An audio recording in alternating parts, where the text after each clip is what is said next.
Welcome back to the Investing on the Go podcast, brought to you by FundCalibre. Darius, McDermott, and Juliet Schooling Ladder return to discuss the major issues impacting markets in the first quarter of 2022. I'm Sam Slater, and today I've been joined by Darius McDermott and Juliet Schooling Ladder. Thank you for coming along today, guys. I suppose the place to start with now, unfortunately, is Russia and Ukraine. We won't talk about the horrible humanitarian side of things, but from an investment point of view, we've obviously seen, I think all of the Russian equity funds have had to suspend their trading. But what's happened with sort of the Eastern European funds or some of the GEM funds? What's the impact been on some of them? Well, I mean, fortunately, Russia is actually quite a small part of the GEM index, or rather was when it was in it, at just sort of 2.8%. So those who've had holdings in Russia obviously had to write them down to zero. And it's impossible to say at this stage, if or when those holdings will be tradable again. Russia was obviously a much bigger proportion of the Eastern European index at about over 70%. So again, Eastern European funds have largely had to suspend too.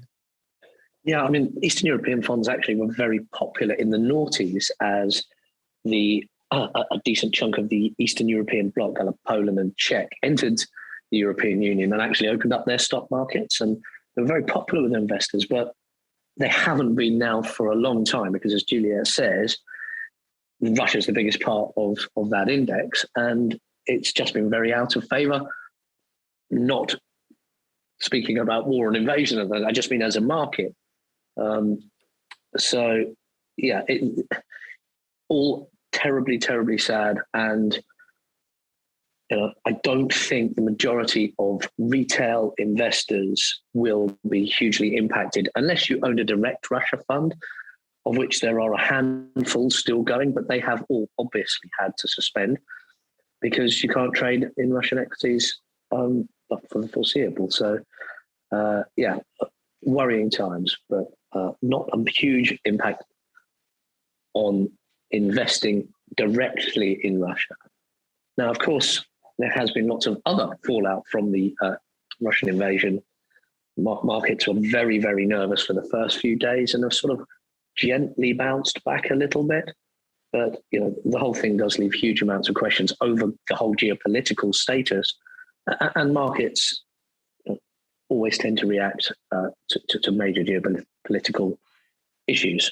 And we've kind of seen that on the equity side. What about on the bond side? Because I think Russian bonds were perhaps more popular among emerging market debt managers than perhaps the equities been. Were they able to sell anything, or were they in the same position as the equity market guys? My understanding is that they very much were. Again, more government debt than company or investment grade corporate debt. But my understanding is, from notes that I've read, people have had to write their Russian bond holdings to zero. Again, Russian debt was a relatively small proportion of the emerging market debt index at sort of 4.5%. So slightly bigger than on the equity side, but still relatively small. And Ukraine was just 0.4% of the benchmark. Moving away from Russia and Ukraine, the other thing that's been grabbing the headlines has obviously been inflation. We've been talking about for the last few podcasts where we've been discussing things.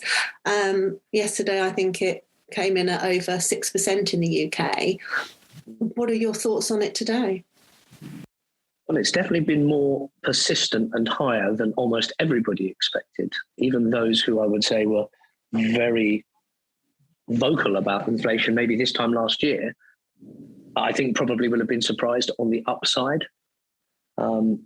Central banks certainly have been surprised. If you look, most people feel that particularly the Fed are behind the curve with respect to raising interest rates to try and counteract inflation.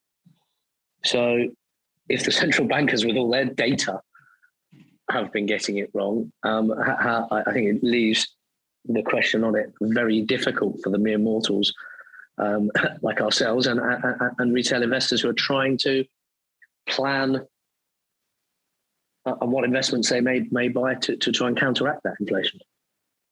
I think it's been a very difficult situation because the sort of post-COVID inflation with supply chains were starting to normalize. And then, of course, the war in Ukraine has led to this hike in energy prices, which has obviously exacerbated things. With Russia supplying a lot of oil and gas to Europe, it supplies 40% of Europe's gas.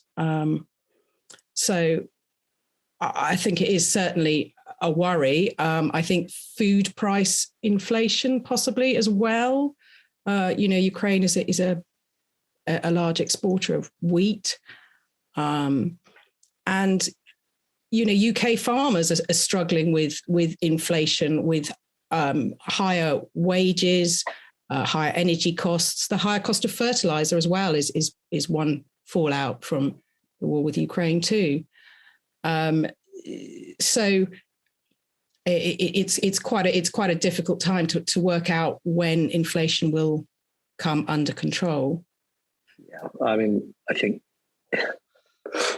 having the Russia invasion of Ukraine on top of the sort of pandemic really has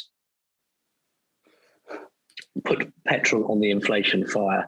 And as we know, central banks pumped as much liquidity in very short order post-COVID as they did in the previous 10 years with the financial crisis. So, where you put money into the system has to go somewhere. And that is definitely having inflationary forces. I mean, the consumer in all this is obviously the one that's being hurt at the moment. I think yesterday we had the spring statement from the Chancellor, and he reduced petrol by 5p a litre, which I think takes us back to last week's prices. And that's a couple of other things, but really nothing that anyone has said is really going to help a lot with how much a pound goes these days. So presumably that's going to feed through to the economy. Are we heading towards stagflation, which is basically where you have high inflation and a slowing economy? It's not an ideal situation for anything, really. But well, no, exactly right. And what I think still remains to be seen is when inflation peaks. So it might be that inflation peaks 2 or 3 or 4 months. And then even if it doesn't come all the way back down to the 2% target, it might just stop going up. That's the first thing that needs to happen, is it needs to stop going up. But the cost of living for consumers is really hurtful at the moment. And, a small token gesture by the Chancellor yesterday won't have gone nearly far enough. From an investor's perspective, if we say, rates are as near as damn it 1, 75 basis points over here in the UK at the moment, but they're heading to 1 fairly shortly, and inflation is 6, well, you're basically losing 5% of your asset just on purchasing parity. And, it's very difficult to know what to do with money. And, gold is seen as a hedge for long-term inflation. I think it's more of a hedge against geopolitical uncertainty. But commodities generally, I mean, if you're buying an agriculture fund, which will invest across the food chain of agriculture, you might expect that inflationary power of their output to benefit them as a thematic investment to sort of try and offset the cost of a loaf of bread. But commodities generally have had quite a good run. And that's to say, if we've got inflation at this levels this time next year, I suspect they will be meaningfully higher. And you just mentioned commodities having a good run there. When I looked back over the best performing funds of the first quarter, commodity funds are up there, but also Latin American funds. What's the reason behind that? Well, I mean, most of the headlines have been about Russia supplying oil and gas, but, it exports an awful lot of other commodities too. Nickel, aluminium, copper, enriched uranium, wood, coal, platinum, palladium, steel. You can go on and on. So, whilst the prices of them have gone up, it benefits the other regions that also export those commodities, such as Latin America. Yeah, I mean, Latin America has been a bit of a basket case. Their biggest market by a long way is Brazil. and it has been very out of favour. We've actually seen a number of sort of Latin American funds having to close down because their asset sizes were dwindling. And sometimes, as Juliet says, this sort of commodity boost, higher commodity prices, based with extremely low valuations, probably would be the simple answer to me on that one.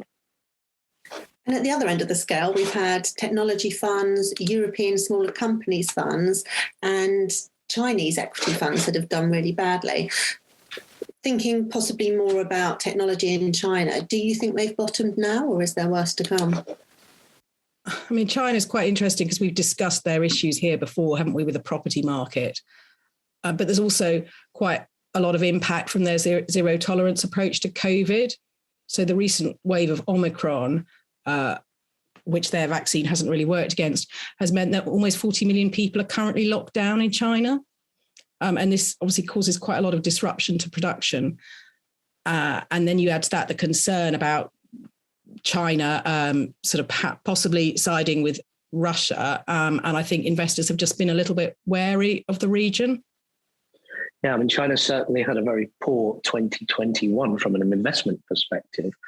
I think we touched on it previously that India was the big winner in that sort of Asia emerging markets. And that left Chinese equities out of favour, certainly looking at a more appealing value on a valuation perspective.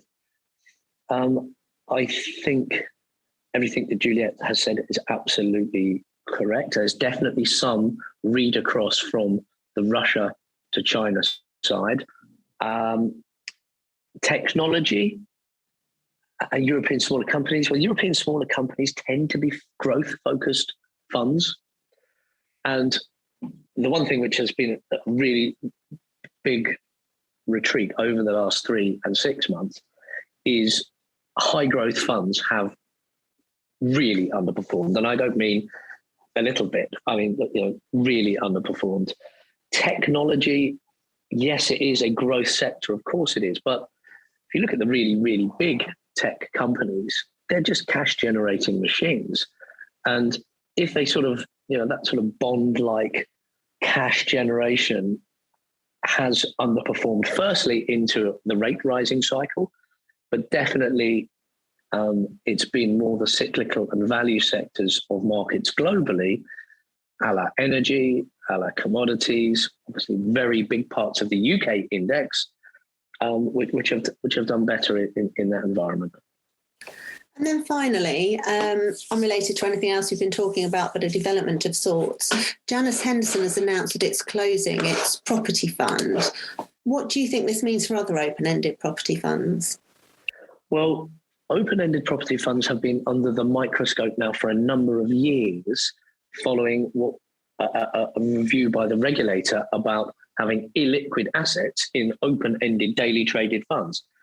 Property being the biggest and most obvious of those illiquid assets. It has left a cloud over property funds. I speak to lots of the managers. I feel some of them will probably run what I call a hybrid situation, where they will actually have 50% in property REITs or property companies and say 50% in actual bricks and mortar. We haven't seen any other news, and there are still around a dozen or so open-ended commercial property funds. We haven't seen any fallout from the news from the Janus Henderson Fund, which has closed, but it has closed for a very specific reason. They've taken the decision, preempting maybe the regulator, that these funds don't have a future and have absolutely having clients at their clients' best interest at their core, have decided to try and sell the whole fund to an institutional investor. And, for a fund company to be as bullish as to say, as they hope that transaction will be done by the end of April, only a couple of weeks away, means I would suggest that those conversations have been ongoing and that they UK property funds have done pretty well. Certainly when we look at the REIT market in London, off the COVID lows, if you like, some of those property funds have made really spectacular returns. Not so much the open-ended property funds. So you can see they might be able to get a good institutional buyer for that asset and then return money to their unit holders. I have spoken directly to Janice Henderson on this subject, and I'm very relaxed that clients' best interest is absolutely the cause of what they've done. What does it mean for other property funds? Very good question. As I say, the fact that nobody else has followed this course of action yet, I bet they've all sat up and taken notice. But I think it's become quite apparent over the last decade. Property funds have had to close a number of times for varying reasons. Brexit, COVID, people were unable to value property. So I think that mismatch of liquidity and open-ended probably sees this as the starting move for the end of open-ended property funds as they are today. As always, that was really interesting. Thank you both very much. To get more insights from Darius, Juliet, and the rest of the FundCalibre research team, visit FundCalibre.com. And don't forget to subscribe to the Investing on the Go podcast, available wherever you get your podcasts. Please remember, we've been discussing individual companies to bring investing to life for you. It's not a recommendation to buy or sell. The fund may or may not still hold these companies at the time of listening. Elite ratings are based on FundCalibre's research methodology and are the opinion of FundCalibre's research team only.